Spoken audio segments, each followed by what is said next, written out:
O polêmico caso envolvendo Erika Hilton e uma ativista paraibana revela como estamos caminhando para um país em que o pensamento livre pode ser criminalizado. Este é o Visão Libertária, sua fonte de informações descentralizadas e distribuídas. Ajude a propagar as ideias de liberdade. Deixe o seu like e compartilhe com seus amigos. Um artigo seu pode virar vídeo aqui também, sabia? Este artigo foi sugerido por Ian Curtis, votava na Margaret Thatcher, escrito por Charlie Dalton, revisado por Libertus e narrado por Gordinho Caipira. Você alguma vez já chamou uma mulher trans de homem na internet? Ou disse, mesmo que de forma casual, que não é mulher de verdade? Pois bem, cuidado, você pode entrar na mira de Erika Hilton. No final de 2020, uma militante paraibana publicou em sua conta no Twitter um vídeo com trecho de uma fala sobre a filósofa Simone de Beauvoir, renomada intelectual francesa, conhecida por suas análises sobre gênero e liberdade. Em outra postagem, de maneira direta, escreveu que, abre aspas, mulheres trans não são mulheres, fecha aspas.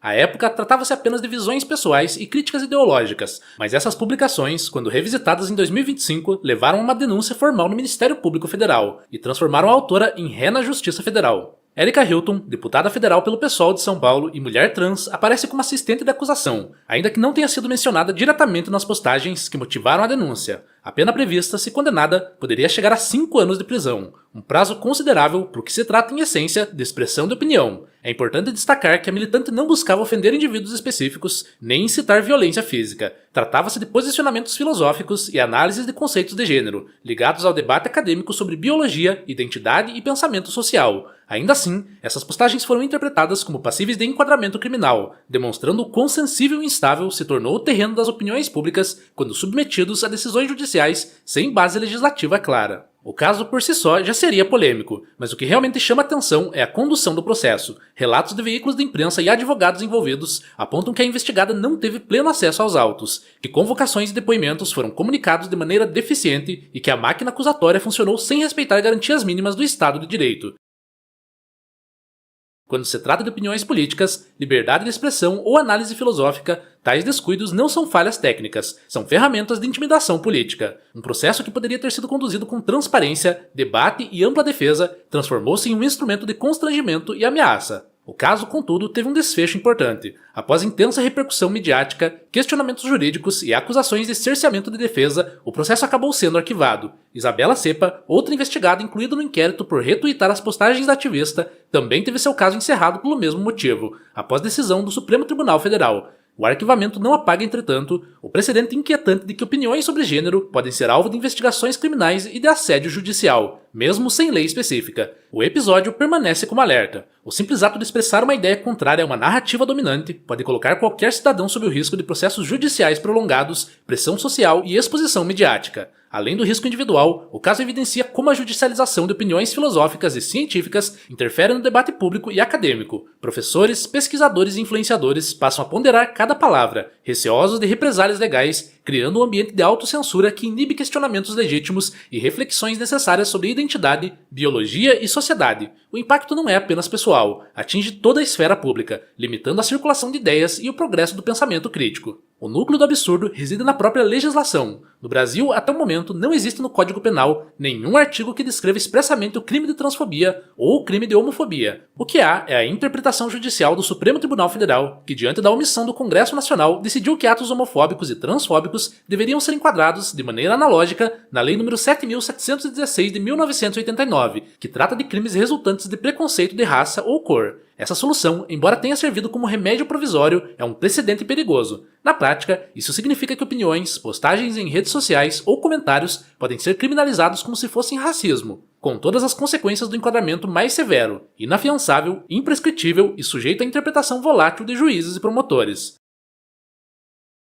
A função de criar tipos penais, ou seja, definir novos crimes, é prerrogativa do legislativo. Substituir essa função pelo judiciário compromete a segurança jurídica, transforma decisões individuais em precedentes instáveis e converte tribunais em legisladores improvisados. Além disso, ainda que a proteção a grupos vulneráveis seja relevante, há um risco evidente de desproporcionalidade. Um cidadão pode ser processado criminalmente por opiniões controversas, enquanto crimes reais e de maior gravidade frequentemente são negligenciados. Olhar para fora do Brasil ajuda a compreender a gravidade do ocorrido. Em democracias liberais como Reino Unido, Canadá e Estados Unidos, debates sobre identidade de gênero frequentemente geram polêmicas e repercussão, mas raramente resultam em criminalização de opiniões expressas em fóruns públicos ou redes sociais. Nesses países, conflitos envolvendo liberdade de expressão e proteção de minorias são tratados com medidas proporcionais. discussões acadêmicas, debates em instituições públicas e até sanções civis podem ocorrer, mas o encarceramento por opiniões pessoais ou científicas é praticamente inexistente. O contraste evidencia que a criminalização preventiva do pensamento é uma abordagem extraordinária e, em termos de liberdade, regressiva. Ao longo da história, o debate sobre sexo, gênero e identidade tem sido objeto de reflexão profunda de filósofos e cientistas.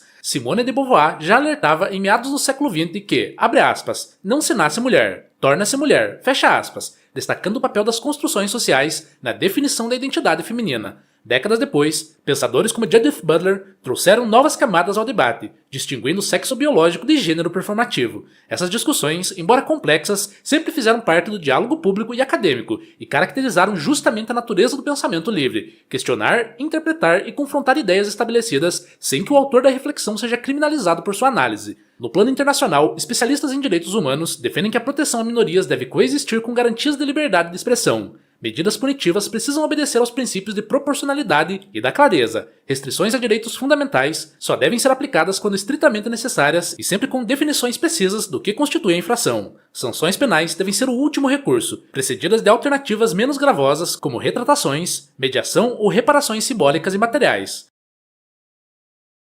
Liberdade de expressão deve ser um princípio inegociável. Opiniões polêmicas ou ofensivas devem ser rebatidas no debate público, com argumentos e contrapontos, e não com ameaças de prisão.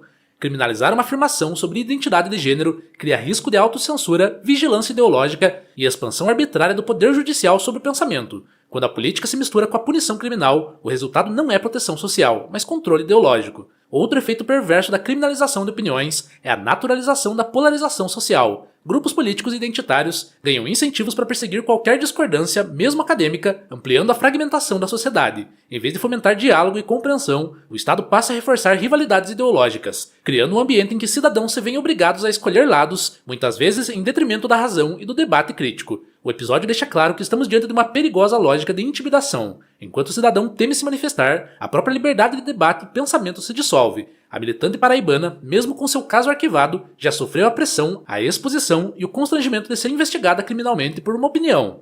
Isso é suficiente para criar um efeito sensório que faz com que qualquer pessoa pense duas vezes antes de se manifestar sobre temas sensíveis, ainda que baseados em fatos, biologia ou reflexão. Avaliar se algo é opinião, crítica filosófica, reflexão científica ou incitação ao ódio é subjetivo por natureza. Juízes e promotores passam a decidir limites do que é aceitável e qualquer deslize pode se transformar em processo criminal. Trata-se de uma ameaça concreta à liberdade de qualquer cidadão que se manifeste nas redes sociais ou produza conteúdo de análise social, política ou cultural. É justamente nesse ponto que a perspectiva libertária se faz necessária. Defender a liberdade de expressão significa reconhecer que opiniões controversas, mesmo que incomodem, pareçam até absurdas, desafiem narrativas dominantes, não podem ser transformadas em crimes. Ainda mais sem lei clara, debate legislativo e respeito às garantias processuais. O Estado não pode se tornar árbitro da verdade biológica ou moral de cada cidadão, nem punir a discordância de opiniões e ideias. Ademais, a liberdade de expressão é também a principal ferramenta de resistência cultural. É por meio dela que movimentos sociais, minorias e cidadãos críticos conseguem questionar o poder estabelecido, expor incoerências e propor mudanças sem depender da autorização do Estado.